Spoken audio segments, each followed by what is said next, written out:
Hi, I'm Sophie. And I'm Hayden. We are Barefoot Alley. And you're watching The Hard Rock Show.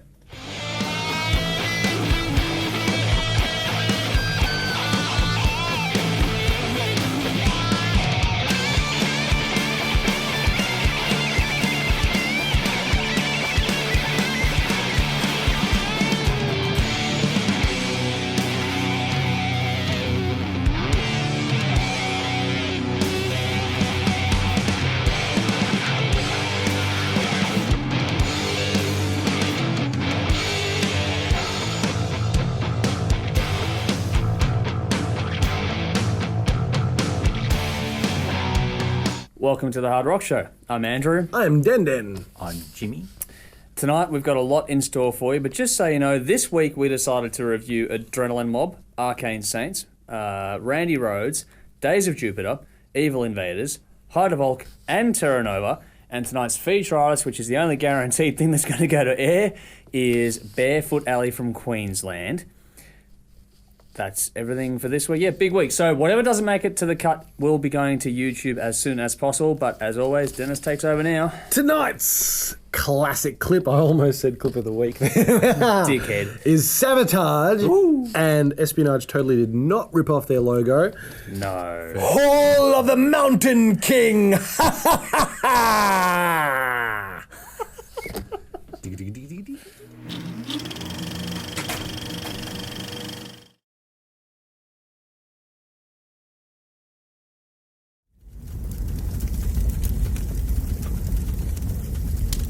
Tonight we have a hot topic for you, but I'm at a loss as to how we're going to do this. So Dennis is going to take over and do this one too. This is about, we called it on the board State of Rock in Australia, but I would say the world or the universe. Now, I reckon, the other day I worked it out, there's 4 kinds of rock bands in this world today. You got, 1, bands who try and sound like AC/DC.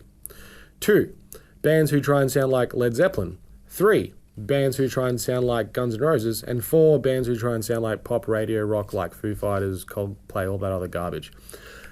And there's only a select few bands who have their own original and unique style. I'll name a couple: Tequila Mockingbird, Sonic Circus, and old mate Dead Star Renegade here. And I'm paying me money every time. I'm zero. Absolutely not shitting on a lot of the rock bands we review because I love what they're doing, whether they fucking sound like Led Zeppelin or AC/DC or not. I'm just saying there is no original, unique rock anymore. Like, there's never going to be another Deep Purple. There's never going to be another Queen, etc. Stuff like that. Everyone's either trying to sound... Same with metal bands. Everyone's trying to sound like Metallica and Slayer. With rock, everyone's trying to sound like either Foo Fighters, Guns N' Roses, AC/DC or Led Zeppelin, which I said, and it's getting fucking stale really fast. As much as that music means a lot to everybody, I think everybody should be trying to fuck off and find their own style. Like, it's just getting kind of boring. And we need an evolution, Luke, to happen. And we've got that with bands like, I mentioned, Tequila Mockingbird and Sonic Circus and shit like that. That's different. I don't disagree with you at all, actually. I'm tending to side with you very much on this. There's a lot of bands out there. Yeah, I know. There are a lot of bands out there that are...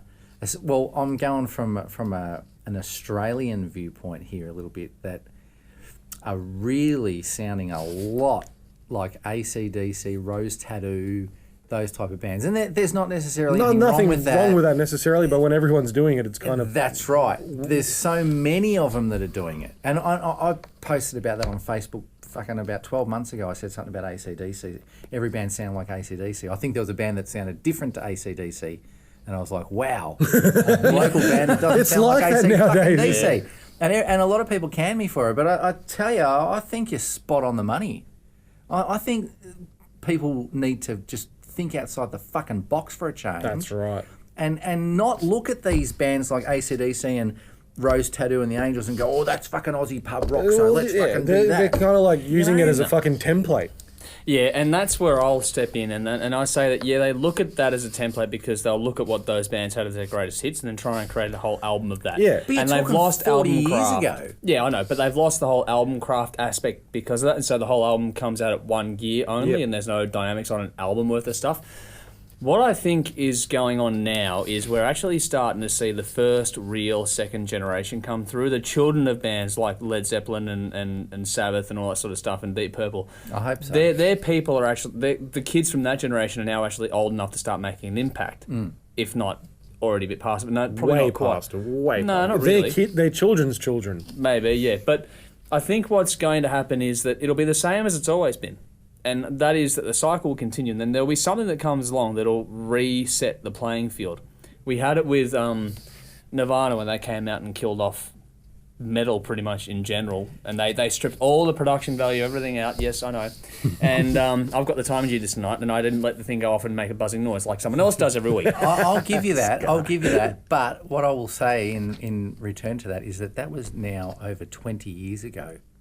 Yeah, That's a 20-year-old But now style. what's happening, right, in music in general, not just rock, is that it's being so bloody dictated to by the record labels and the radio stations playing the same shit over and over again that people will get tired of it, I hope and so. there will be a change. I don't know when or how or why. It's got to happen, but it will happen, and I reckon it'll be sooner rather than later. hopefully. And I don't know what it's going to be, but I reckon it'll be something that'll actually really...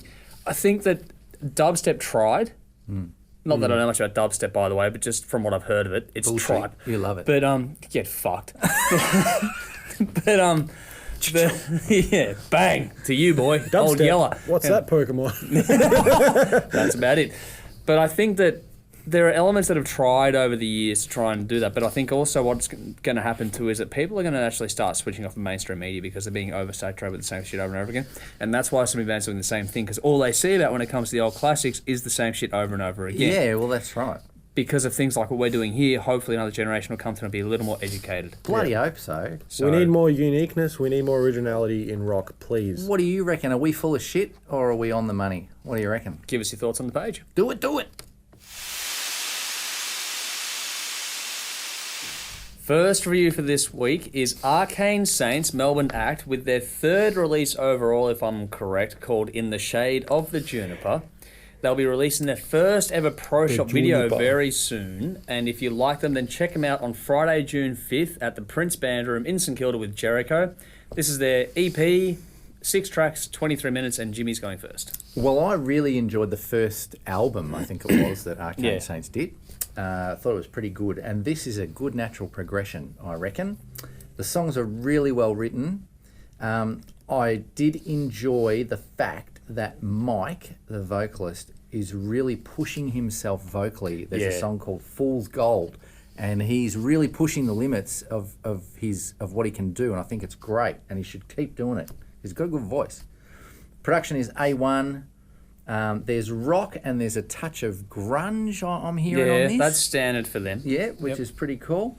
The only thing I want to hear this band do, which I haven't heard yet, I could be wrong, they may have done it. What? But I Get to the haven't, point. my ears haven't heard it, right? Get on with it. I want to hear some big harmonies in some of the choruses that they have, because some of the choruses that they have are huge. Yeah. And there is a big potential there to whack some really cool harmonies on. That would work well, actually. Yeah, you're right. Maybe they don't want to do it, and that's cool if they don't. But from my ears and my personal taste, Yeah, no, you got a point. You I'd got love a point. to hear it. Yep, I'll pay that. But they are going really well, this band, and I reckon they're getting better with every release they do. I gave this an 8 out of 10, and my songs were Faith of the Faithless. I That's a really good like one, that that song. one. Yep. And Cellophane Eyes. Yeah. Enjoyed it. I thought it had top-notch production. I'm just honestly not a fan of this style of music. It's like a slightly heavier Coldplay, and it just doesn't do it for me. Oh, wow. I'm not a fan of the vocal style either, but the musicianship is obviously really fucking good, and they play well together. And that's all I really have to say. I gave it a 4 out of 10 because it's not my style. Fair enough. Nothing against the guys. For me, the production is good, but not as pristine as the album was. There was so much more layering in the album that was a bit missing here. But it's just an observation, not a detraction. Just wanted to put it out there. As songwriters, this band has gone from strength to strength on every release, just like you were saying. And lyrically, Michael is one of the best going around today, I reckon. Yeah, in this town, he is fantastic at his good. lyrics. It's good. For a 23-minute release, there is a lot of diversity, and it's certainly a lot of value for money on this release. Lots of light and shade, peaks, troughs, dynamics. You know what to do by now. Probably the strongest vocal performance from Michael ever. Yeah. I would say from his career. Getting better with and the better. exception of the screams. I didn't rate them The overly. first song, there was Yeah. some screams on that first song that I weren't too keen on, but Yeah. apart from that. But that again, it's just something different. The screams fit the song. I just didn't like the way it was delivered. yeah. That's about the only negative thing I've got about the EP, though. It's mellow and then heavy. It encompasses a wide array of what makes up hard rock music these days. It's certainly one to check out, though. You got to decide on this for yourself. Honestly, it's worth it alone for Faith of the Faithless. I look forward, to seeing them live again and catching up with them soon. We'll get them back in here soon too. 8 out of 10. Faith of the Faithless, Streetlights and Symphonies, and Cellophane Eyes. This is probably the most vulnerable that Michael has ever been on a recording that I've heard. Yep. We'll give you a taste.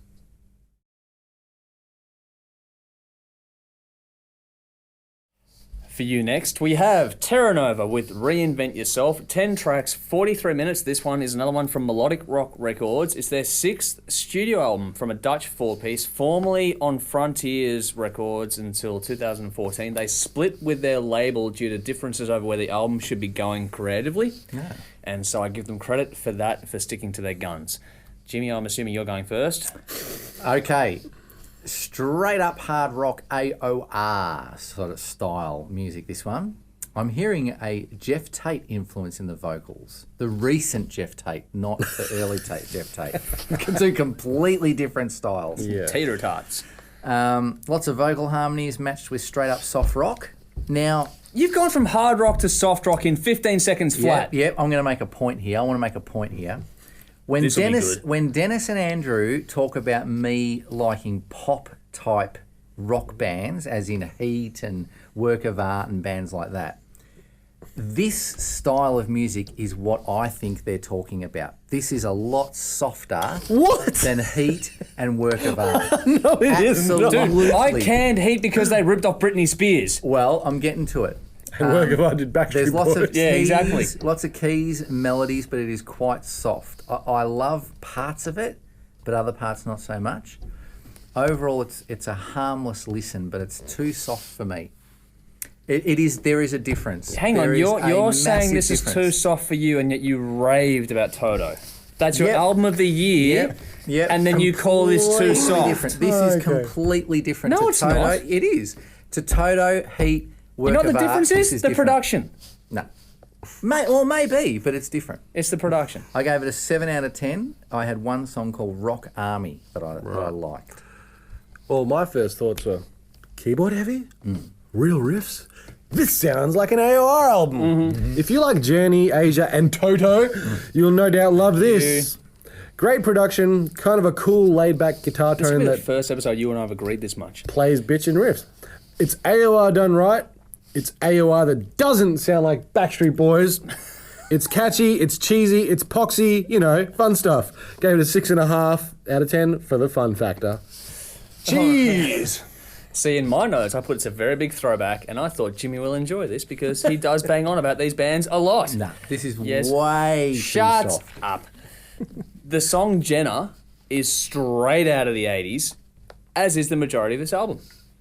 AOR, soft rock, slightly symphonic rock. If you like Toto, you will enjoy this. Jimmy, you should love this album. No. That said, the production doesn't quite feel right. It feels cheaper by comparison to other bands in That is this true. genre, and it needs that extra bit of polish. And that's what was lacking on the album for me. If you're going to go down this path, shine the fuck out of it. It really needs all that sparkle and glitz and glam on it. Give it 100 reverbs. Yeah, basically, and a whole lot of layers. Still, it does the job and it does sound good. The songs and the lyrics are well written. It sits in the right zone for this style of music. But it's mid-paced energy the whole way through, but it's got some nice melody to it. It's good and well done, but there are stronger releases in this area. I can't immerse myself in these records too easily, but I can appreciate what they've done and the fact they've done it well. I gave it a 7 out of 10. I picked Promises, Rock Army, and The Freeway to Our Destiny, and on that note, we'll give you a taste.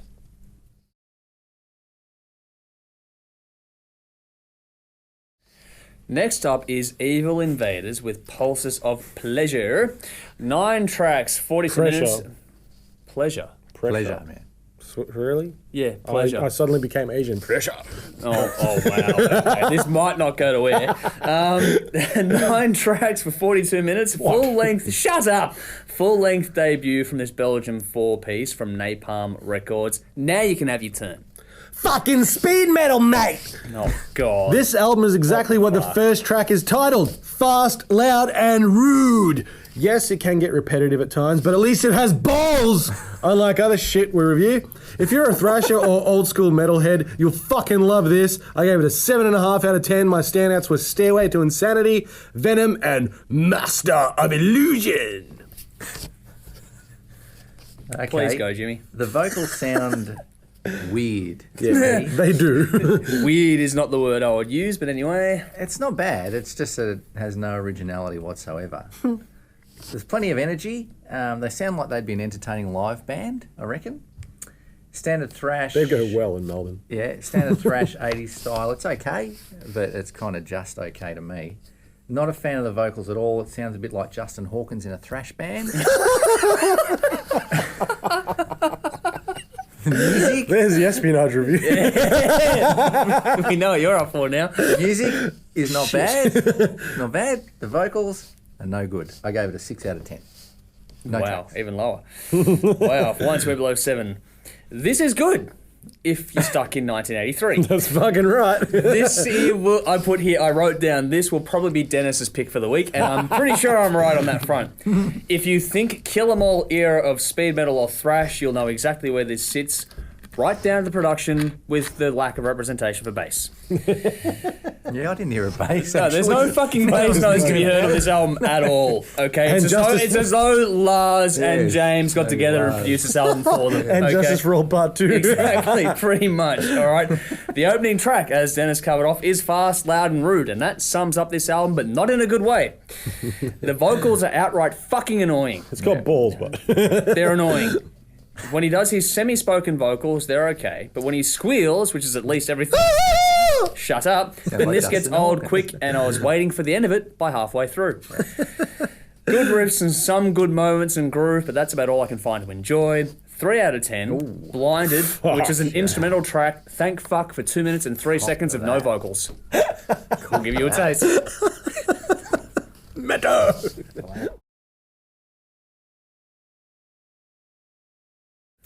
This week's clip of the week is a band that we have had on the show as a feature artist. Have we not? Yes, we have. We interviewed them and we reviewed their album. I'm not saying a fucking word. I want to see how long it takes you to bury yourself in this shit. This is a band from Melbourne called Hamacan, and they have a song out called Tequila Time. And What time is it? Yeah, Tequila Time. And And they've they put a owe us video tequila. out. Now, the problem I've got with this video, I don't mind playing it, fellas, but you guys, when you came here, made him a Tequila Time drink. It was great. Thanks, guys. I Me really and loved this it. dude are waiting for ours. Don't worry about so them. I've Don't worry about played them. your clip. It's me you got to worry about, not them. Anytime you guys want to come down to Cranbourne and make us a Tequila Time drink, me and him, more than welcome. The sooner the better, please. Him has a name. Dennis, have a can. Jeez, Tequila that's brother. Time!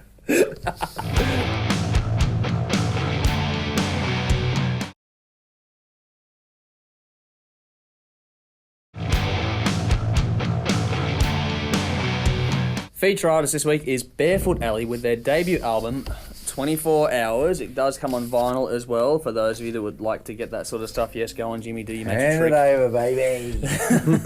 This could be trouble. 9 tracks, 31 minutes. It's the debut album from a Brisbane brother-sister duo. Show the back. Back is important. Want Yeah. to show the back? You bet I do. I got nothing more to say than that. Fuck. Nice. Okay, yeah, getting nice glare off the fucking light too. I think that there are obvious comparisons to make here, but we'll get to that. There is new music on the way from these guys, and if you like what you see here, then do check out their social media because they are from Brisbane. It's a bit hard to get them down here. Probably slightly softer territory than we traditionally cover on the show, or at least this year, the last 12 months, say.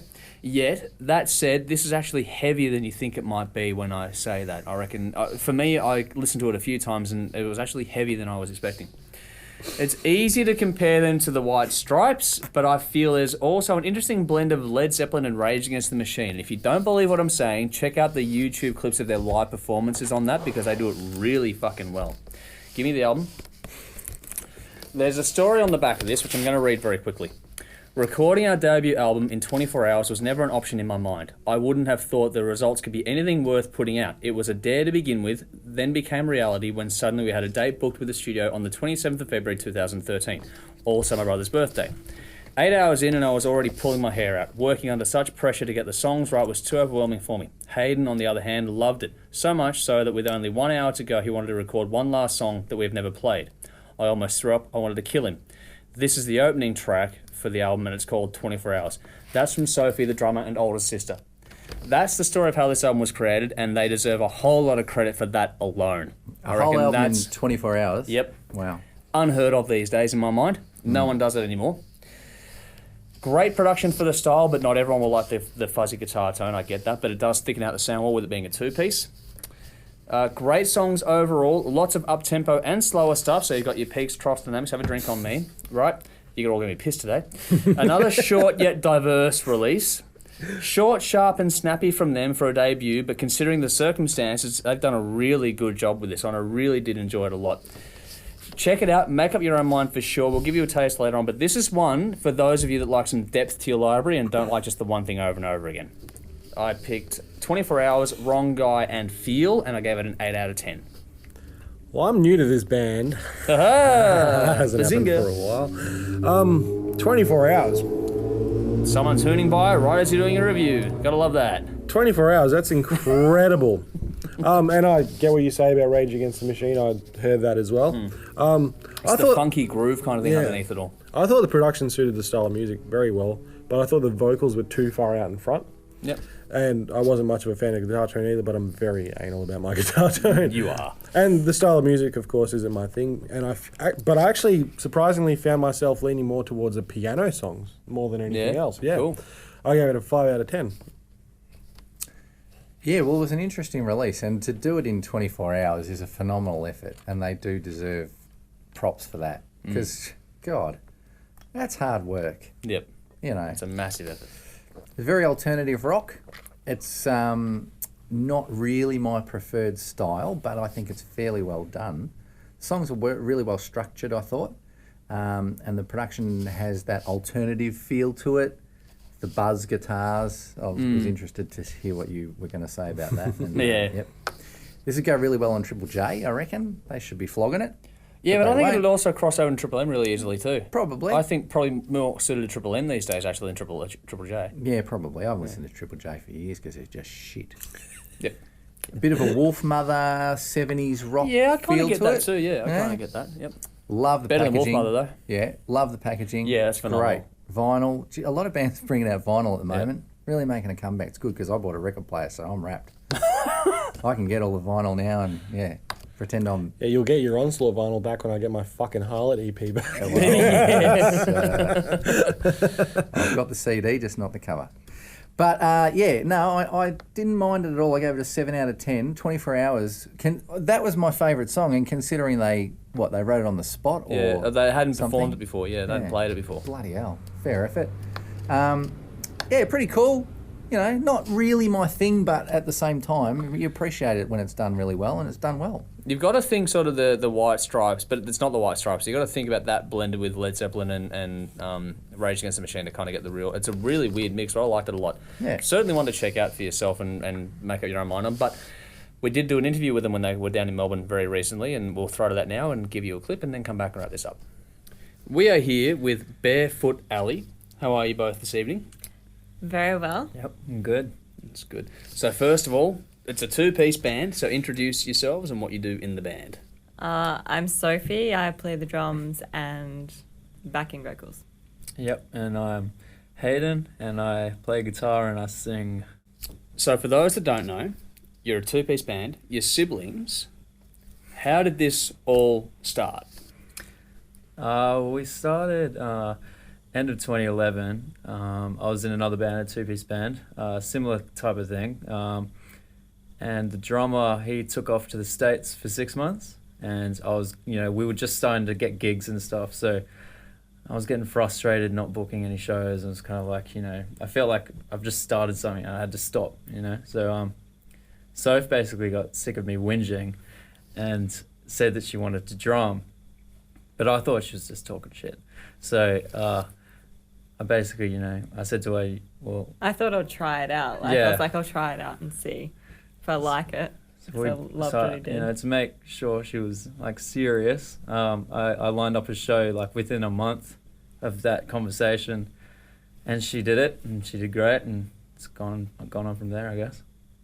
Tell us about your current album, 24 Hours, how it came about, and what it sort of means to you, and all that sort of stuff. Just tell us a bit about it and what people can expect out of it. Yeah, okay. So it was like start of 2013. We played a show in Sydney. We were working with some guys that had some ideas. They wanted to do an album.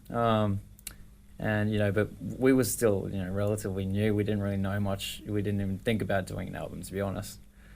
But these guys, they really loved the live aspect of the band. It was very like on edge, and they wanted to try and capture that. That's where we were as a band at that point. So yeah, one of them came up with the idea of just saying, why don't we try and record it all in 24 hours? Let's just record it all in 24 hours.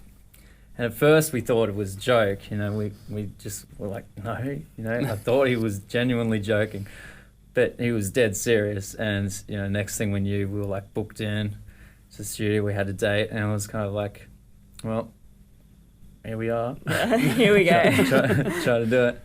And yeah, so we did it, and it was hard. Yeah, it was intense, really intense. Yeah, because we didn't want to go too lean on the production kind of thing. We didn't want it to be like too raw, but it's still pretty raw, I think. Yeah. Before you came down, there's a new single in the works. So tell us about that single and how much it may or may not differ from the current album. It's still very, it's still got the raw, it's kind of 24-ish, I guess. It's but it's really exciting. High as a track. energy, a lot of energy, a lot of fun to play, and yeah, I don't know what else there is. Yeah, we both really like it though. yeah, it's something new. Yeah, it's one of our friends has helped produce it, and there's been some. He's had some excellent ideas on that I had. I'm not really good on the production type of thing. I'm more about just like recording the song. He basically took the song and just made it a whole new animal, and we love that animal. You know what I mean? Like he's just made a beast out of what wasn't that special, in my opinion. And now he's made it good. How much more new writing is there in the works? And besides a single, how long until we see another full release? We've pretty much got the demos of a whole album ready. It's just working out how we want to release it and what we want to do with the tracks. Yeah. I think the aim is we'll release some songs, see what's grabbing people's attention, I guess. But yeah, I think we've got close to 15 other songs recorded that we, but we want to produce them and get them right before we release. Just like the bones of the songs. I'd say by the end of the year there might be something coming out. Yeah, I think so. It's a shit question to ask, but I've got to ask it anyway. And that is that you're going to be drawing inevitable comparisons to the White Stripes. You're a brother-sister duo, the sister's on the drums, the guy's at the front of the guitar and the vocals. It's going to happen. Yep. How do you feel about those comparisons, and how do you respond to those comparisons? I think we embrace the comparisons because, Hayden's a massive Jack White fan. I love Jack White. Yeah. I didn't really know much about them before I was on the drums. I was more into the old school stuff, but I really enjoy them and like them too now. So yeah, I think visually having the girl guy thing. it's always going to get the White Stripes. There's a lot of other bands get the same type of thing. The whole brother sister thing. Well, I don't know, like we can't really help that. I guess. There's not much we can do about Yeah, it. no. It wasn't like a premeditated thing. Like, this is what we're going to do. But yeah, when it comes down to it, we love the White Stripes. I saw White Stripes in, I think it was 2005 at Big Day Out, or 2005 or 2006. And I was blown away because I had no idea like a two-piece could work like that. And then I heard about Black Keys, and then I heard, about the Kills and all that kind of thing. So that's what originally got me onto the two-piece thing. But it wasn't like, yeah, I think like I've said, we embrace it. It's like a compliment when people call us, White Stripes. I think that's fucking awesome. With that before, I don't think you're as pop oriented as the White Stripes are. I think you are much more hard on your sleeve with the old school influences. And one of the things I wanted to talk to you about was on your YouTube account, you've got covers of In My Time of Dying from Led Zeppelin, and also Killing in the Name Of from Rage Against the Machine. Great tracks, tough to pull off as a two-piece. Why do them, and what do those sorts of songs mean to you, and what else do you throw into your live sets covers-wise? Well, we just love those songs, really. Like, Yeah, I don't know. I don't even remember how Rage came about. Like, I'm not sure I think we were either. just jamming on it or something, and then we were just like, hey, this could work, and we played it a few shows, and people loved it. So like it's been good to have that in the set. In My Time of Dying, it's always been one of my favorite songs. And it's good to see the crowd, like, who knows it as well, because it's not everybody that knows Led Zeppelin knows it. It's more the diehard fans sort of know it. So it's good to pick them out and see, are they grooving? They know that song. Yeah. We sometimes do a Black Keys cover. Okay. And a Black Sabbath cover as well. It's not actually Black Sabbath. It's like the first song we ever played together was Warning by Black Sabbath, but it's also Ainsley Dunbar, like so old school kind of, it's just a bluesy tune, but so it'd be cool to cover like War Pigs or something, but I don't know, we'd be That's a able to do long that. one for a two-piece scratch out. What is the plan for Barefoot Alley over the next, say, 12, 18, 24 months? Conquer the world. It'd be nice. I guess release some new music, hopefully really soon. See some more new places. It'd be awesome to get overseas, but we'll wait and see for that. Money. No, safe on it. Release new music. Yeah, that's the goal. Yeah. Release, hopefully a new album. That'd be awesome. We've got it there. We're just gotta release it. Yeah, that'd be good. If we could release the second album, that'd be a really good thing to tick off. So. Well, we managed to squeeze this in on a very short time frame, so thank you very much for coming out tonight and for spending the time with us and having a chat with us. No, thanks so much for having us on. Yeah, thanks. It's been great.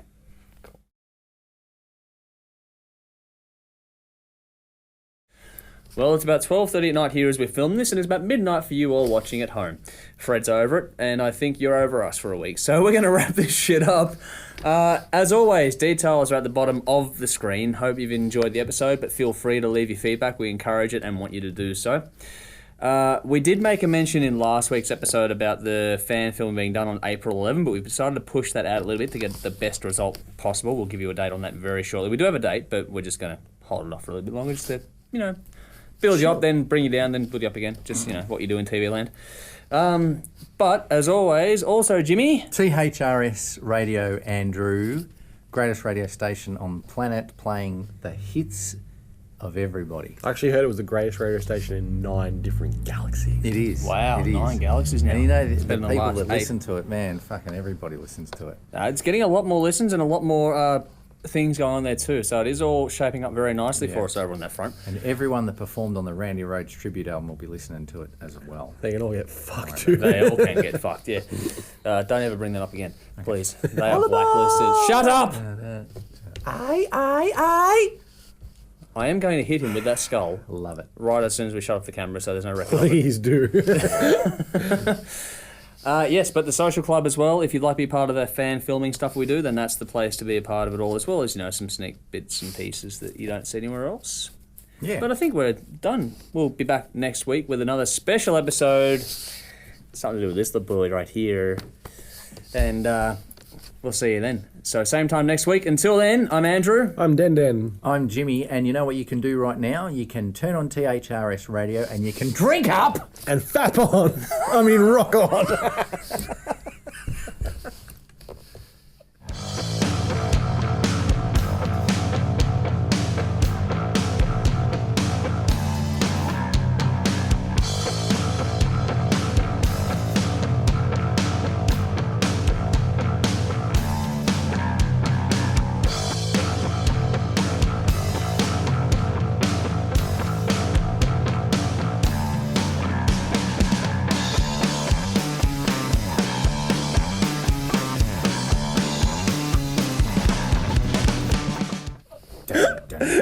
Fap on, fap off. Oh no. That's happened. That just happened. That just happened. All right. Ready? Yep. 5. It's actually a 4. 3. I reckon there's going to be a recurring trend in the bloopers now. You want to do Heidi Folk? We might be able to fit more than Heidi folk. Heidi Folk. Killing Heidi Folk. Heidi Folk. Heidi Folk. Heidi Folk. Heidi Folk. Heidi Folk. Next review is Heidevolk with Velour. No, not the fabric. 12 tracks, 56 minutes. It's the 5th album from Napalm Records. You bloody making noise all night, Fred. She's the quietest ever. Considering how late it is, he'd be normally fucking up there going, where the fuck's my dinner, bitch? Yeah, I know. I can't believe he hasn't cracked his shit yet.